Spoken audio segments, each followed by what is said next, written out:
We all know of high flyers and crash landings, but in the world of AFL, few have endured such a dramatic fall from grace as has Ricky Nixon.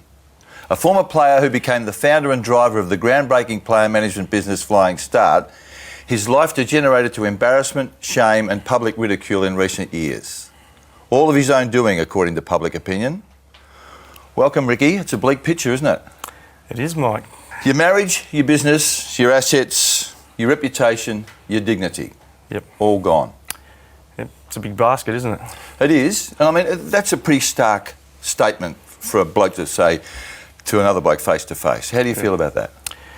Oh, look, it's been a journey, for want of a word, the last 3 years. Not a very good journey, a terrible journey, to be honest, for not just me, but I mean, in player management, I used to say everyone would talk about the top of the pyramid, the Ben Cousins or Wayne Carey or Ricky Nixon, and underneath there are a lot of people who suffer when something goes wrong at the top. And, I've got a lot to make up, particularly to my two boys and my wife, about my behaviour over a period of time. So many questions, and we'll get to those, but I must say you look healthier, fitter and more content than I've seen you for 4 or 5 years. Yeah, look, it's the best I've felt for probably 10. I went through a very bad period, not when people think, with hotel rooms and things, but well before that I went through a very bad period that I covered up for a long time. And, I've realised now that the secret to life is balance and being fit and healthy and, running every morning and every night and enjoying my life and putting a smile on not only my face but others around me makes you feel a lot better. Ricky, I want to remind you about a few headlines that you've spawned in the last couple of years. You have to, Mike? I know this will be uncomfortable, but this is some of them. Sex, lies and videotapes. Ricky's shame. We didn't have sex. The Nixon scandal. Drugs probe. Give him the boot. How does that make you feel? It makes me recognise that the media today is a reality show. It's not really news reporting, because news reporting is about reporting facts. And as I said, this is one of the very few times that people have heard my side of the story. And I can tell you what, after this interview, they won't be hearing it again because I'm sick of it. And it's been going for 3 years. It's a reality show that just keeps going and going and going. And it ain't going to be going from my side anymore. Whenever I say to someone that I'm interviewing you, the instant response is, just ask him what happened. No, I mean, it's not specific, but it probably does encapsulate what most people think. What did happen? You were flying for such a long time, and then just this spiral that's taken you to places, dark places. Yeah, look, the first thing I'd say is it's been very interesting the last 3 years that everything gets reported about me is only from one side. The opinions of people that arguably might have been in rooms or whatever, but no one's ever asked me what happened to me. And, probably when I look back, people would be surprised to know that my biggest client back in 2007, I think it was, or 8, was Clinton Gribus, who was a young and up-and-coming talent in the media. He came to me when I think he was earning $60,000, and I remember a friend showed me a tape of him, or an audio tape of him commentating on a game, and I went, wow, this kid, I think I can make him the next Mike Sheehan or the next whoever, Jason Dunst or whatever. And I said to him, I don't know why, I'll be making you 200 grand within 12 months. Well, within, I reckon, 12 months, he was earning 500 or 600 grand. He was my biggest fee player. So he'd gone from the ABC to 3AW. Yeah, yes, correct. You negotiated that deal? Yes, yeah. And I'd, from memory, a deal with Foxtel, and I'll never forget, he came to my office 2 weeks before Christmas and he had a cut on his face and he was bruised, and I was in shock. I said, what's happened? He goes, I think someone's broken into my apartment last night and bashed me. I said, Clinton, that can't happen.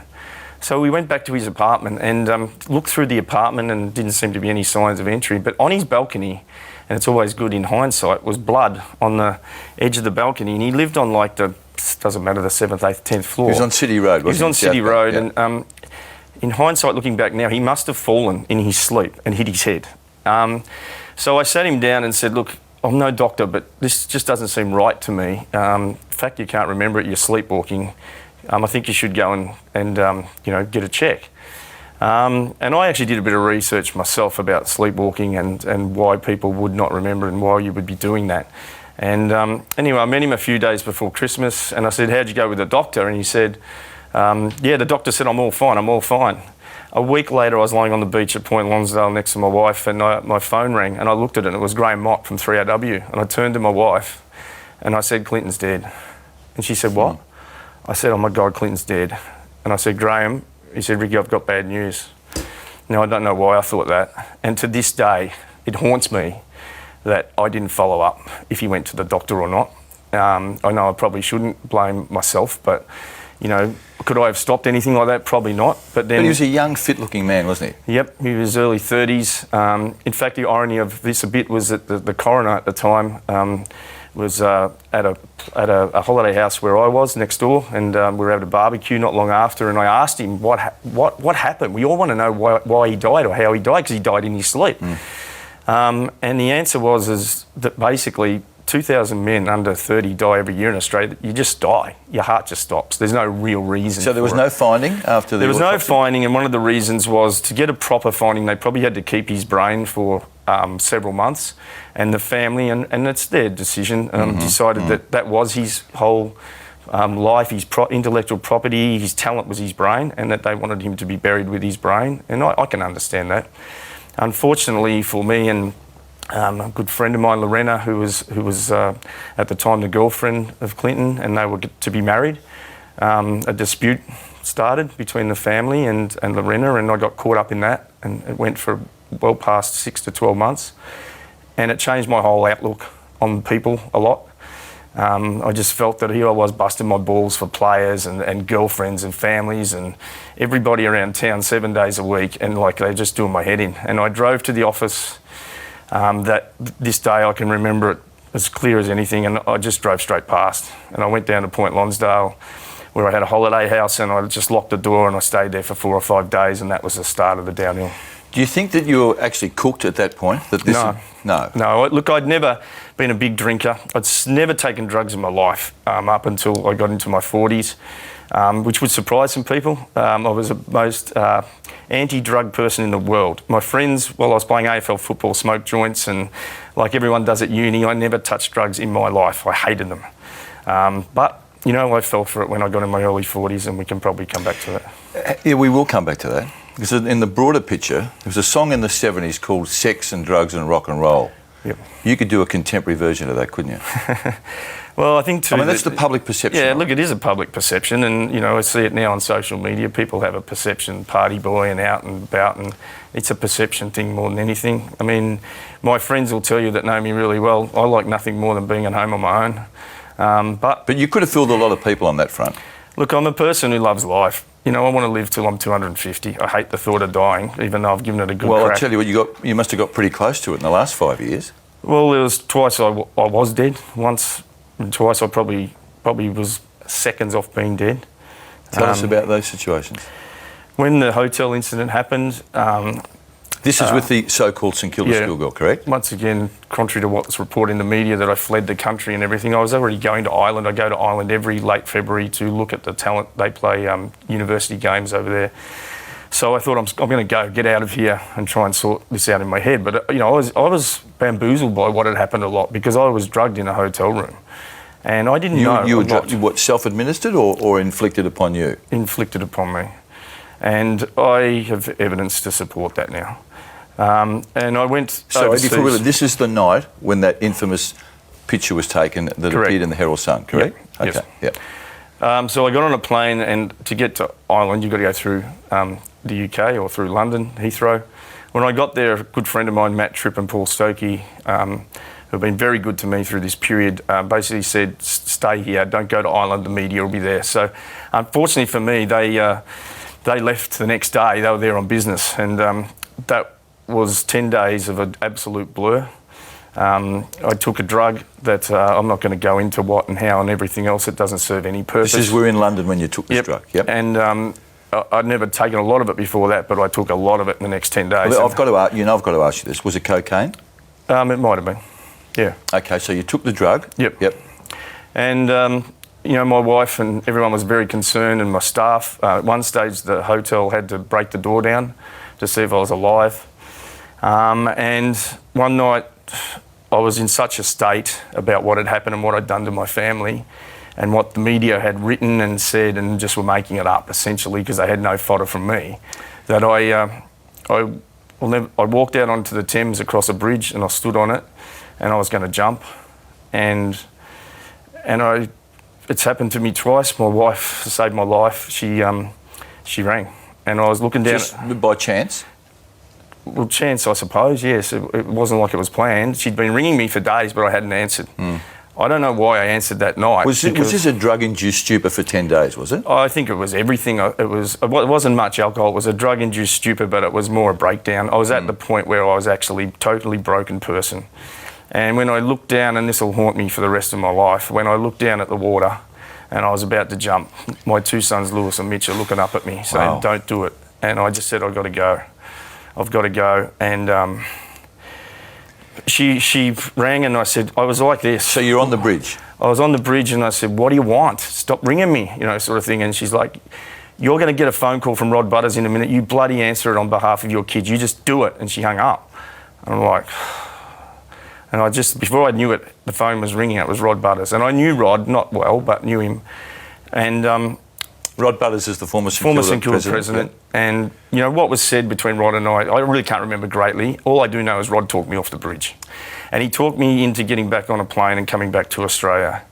Did he know what your mental state was at the time? Oh, I think he just probably guessed, and I believe he'd spoken to people at the AFL, perhaps even at the highest level, about trying to help me, because everyone knew I was in a very delicate situation. I don't think anyone knew I was standing on a bridge about to jump. And to get on that plane the next day, I'd had no sleep for 10 days. I remember going to the airport and, you have to put your baggage and wait an hour. I was in a cubicle with my head between my legs going, I can't do this, I can't do this. You can't come home? Everything. I can't come home. I just physically, I was gone. I needed to sleep. I had to put one foot in front of the other to get on the plane. And when I got on the plane and it was going out onto the tarmac, I tried to get off. And they said, you can't get off, you have to sit down. You were on the plane? Yeah. And luckily for me, on the way back to Australia, it's, a 30-hour flight or whatever it is. I slept most of the way. And naturally, or did you have just something to help you? Yeah. No, I would never take sleeping pills or anything like that. But how can you sit there and say, you're in this situation because of substances you've taken, and yet you'd never take sleeping pills? Well, I'm just one of those people that I've taken a drug. We don't need to keep going over and over it, Mike. Everyone knows what I'm talking about. I'm not a big believer in any medication whatsoever, to be honest. It's just me. Each to their own. People can believe what... People love to have an opinion of me, and I'm not here to change it anymore. You did say before, it was such a profound story that I'll let you go, but you did sort of say you implied that the media had made up so much stuff about you. Is that fair? I think it's balanced? Fair that the public know that, to pay a female $250,000 who's under the age of 20, several media outlets, two in particular. TV networks. Yep, to lie, and who was found to be a pathological liar. At the end of the day, I look at it like this. I'm not going to give any more attention to someone like that. I went to a hotel room and I shouldn't have. There's only one person to blame, and that's me. Can I ask you why you went there, though? A person 2 weeks before that had claimed to have a drug overdose. It was proven. She was found in a reception of a hotel and taken to hospital. I was down at Point Lonsdale. 2 weeks later, that same person rang and said she'd overdosed again. I went to the hotel room for that reason. I shouldn't have gone there. It was the damsel in distress situation. I actually, on the way to that hotel room, I don't know why, said to myself, this is a setup. You're going down. But I was mentally in such a bad way for a variety of reasons that compounded the whole travel or the journey to there. And it sounds silly, but it's almost like, I'm going here, just neck me, get it over and done with. Really? Yeah. If in fact someone did administer something to you that they shouldn't have, when did that happen? I believe it happened in the hotel room. I'm not going to go on about this, Mike, because I just don't feel it's appropriate to keep going on and on about it. It happened 3 years ago, but I will say this, is that I rang my brother, one of my brothers, who's in the police force, and I said to him, I've been drugged. And he said, get your ass out of there and get out of there now. And all I know was that I was found at some stage laying on the concourse outside Etihad Stadium. That's not reported. But the Herald Sun story said that you were seen leaving that hotel room the next morning and getting into your car? It was 3 days later, not the next morning. 3 days later?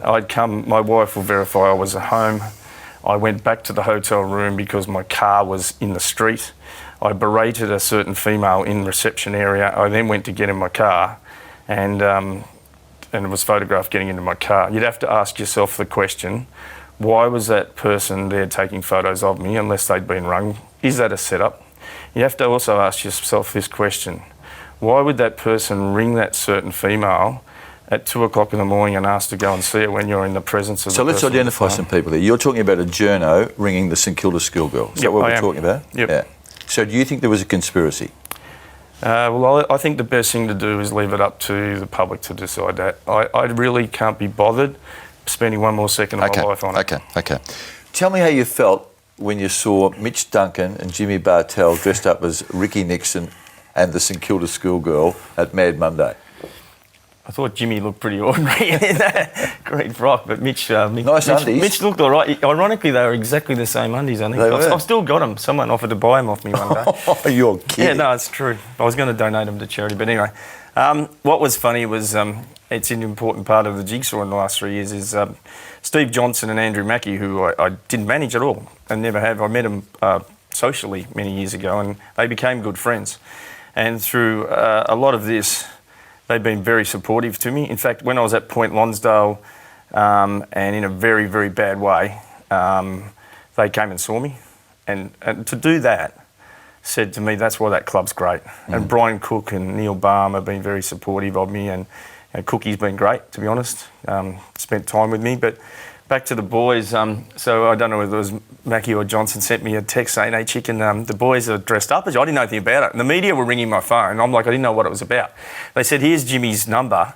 Put a rocket up him. So I've texted him, you prick, get those clothes off or I'll come down and bash you, you little prick. You, He's absolutely packed. Of course, the boys are in Mad Monday, high-fiving each other about They're very inventive, the Geelong boys, yeah, aren't they're they? very inventive. Yeah. And but they've been, a lot of the Geelong boys, to be honest, I didn't manage them, but I don't know why. But well, that's you're down that side of town. I suppose it could be a bit the peninsula, though. You said in your own words, you're in a very, very bad way at Point Lonsdale. What period are we talking about? Sort of pretty much straight after the hotel incident, through that winter, in that April period, sort of March, April period when I got back from London.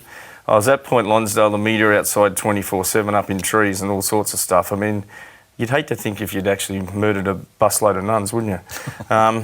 It was actually ridiculous. I think when you look back now, and the amount of people in the street who say to me, God, this has been so blown out of proportion. Forget about my personal life, what I was doing.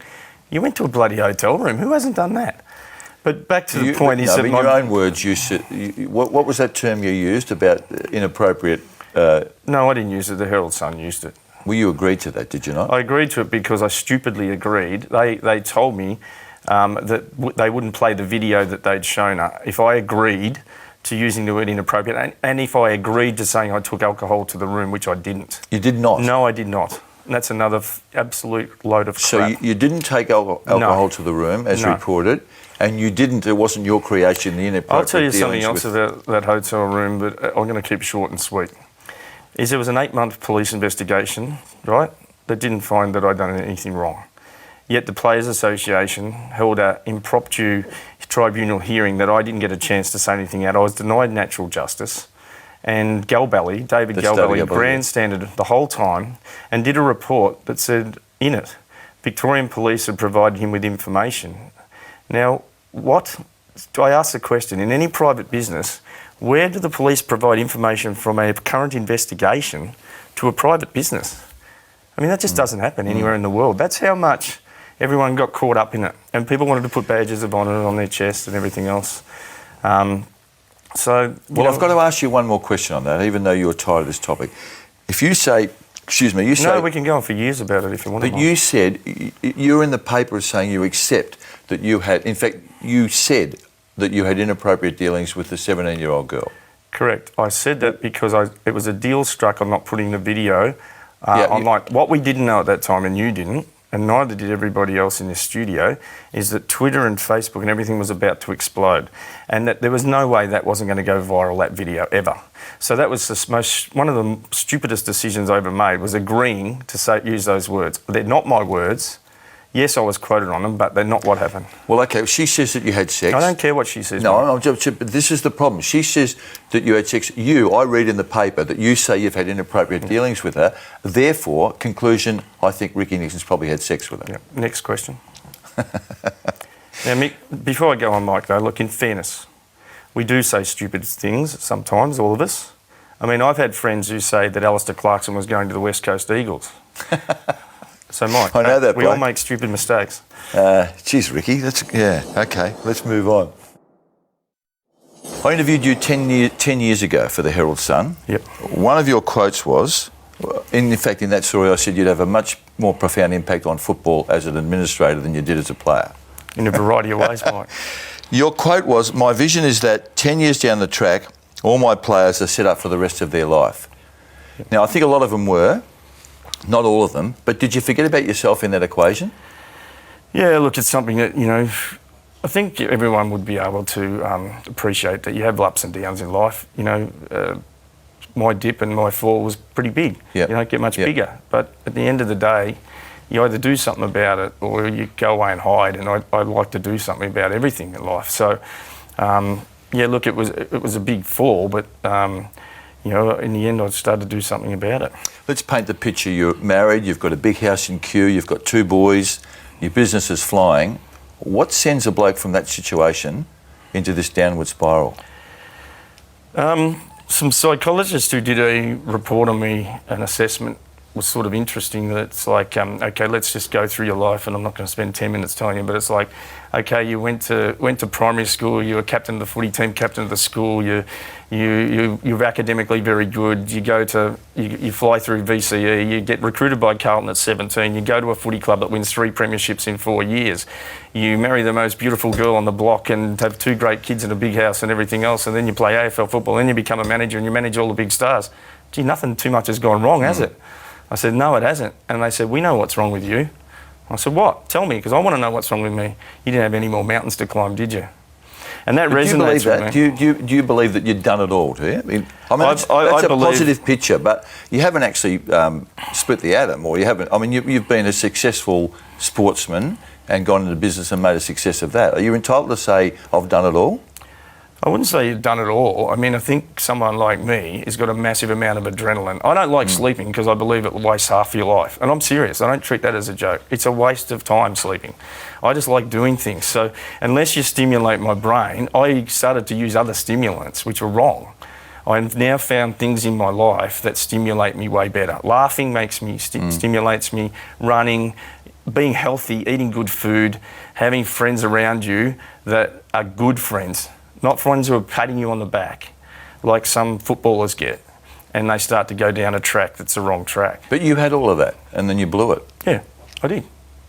So you're talking about... But I'm man enough to say I did. Yeah, I understand that, and I admire the fact that you've been prepared to talk so candidly about it, but you're talking about not wasting a moment of your life, and you've blown 3 or 4 years, haven't you? Yeah, but if you look back, the people who've worked for me at Flying Start will tell you that I always used to say, I'm not interested in what happened yesterday. I'm not interested in what happens today. That's what our competitors are doing. Let's talk about tomorrow. Okay. When we talked before about the substance abuse, how did that start?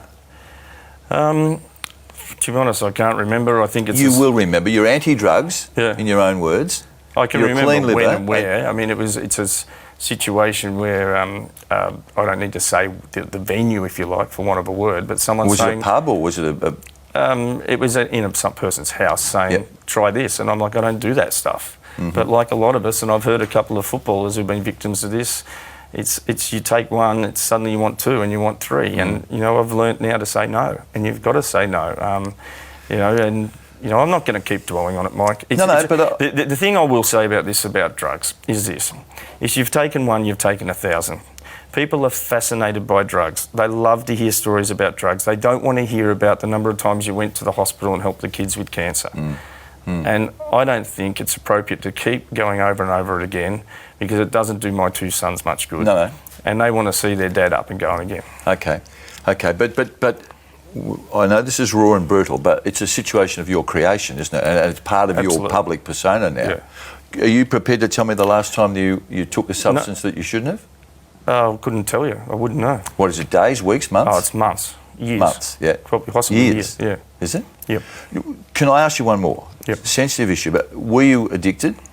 It's a good question, because I can remember being with Ben Cousins when the doctor who sees all the doctors who have got addictions, who, by the way, is one of the biggest crises going around, explained to me the difference between a drug taker and an addict. And a drug taker can manage their drug taking, but their body isn't reliant on it. An addict could take half as many drugs but needs them every day.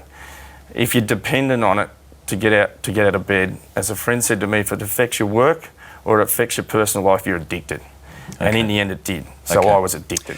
Ricky, you told the Herald Sun in July 2012, quote, "I can absolutely assure you that my life isn't spiralling out of control." It was, wasn't it? That's a standard answer from someone in denial, Mike. And people watching this show who say that to their family and friends, take the first step and get help. Because I'll tell you what, you're only the top of the pyramid, and you're making people underneath you suffer because of your poor decision making. It's hard to make a decision, by the way, when you're a crazy person. And you're a crazy person when you're drinking too much or doing drugs. And I'm not here to be a preacher. It's far from the most unreligious person in the world. But guess what? Make the first decision, because it'll tell you what, you'll never regret it for the rest of your life. Next Monday night on Open Mic. He looked up and he just said, "You know what? I just want my dad back." Cousins, Wayne Carey, Gary Ablett Sr. You had all of those blokes under your care. All of them went off the rails at different times in different ways. Yeah. Do you feel any culpability about that? We put sports people and high-profile people on this pedestal they don't deserve to be on. The fact that you are no longer Ricky Nixon running Flying Star must have cost you a lot of money in the past 4 or 5 years. No, I've got nothing. You're penniless, are you? I'm penniless. What's the origin of and the meaning of Toot Toot? Toot toot. What is your new business, Ricky? Flying Start will rise from the ashes. Really? Part 2 of the Ricky Nixon interview. 9:30 next Monday night on Fox Footy. This has been a Fox Footy production for Fox Sports.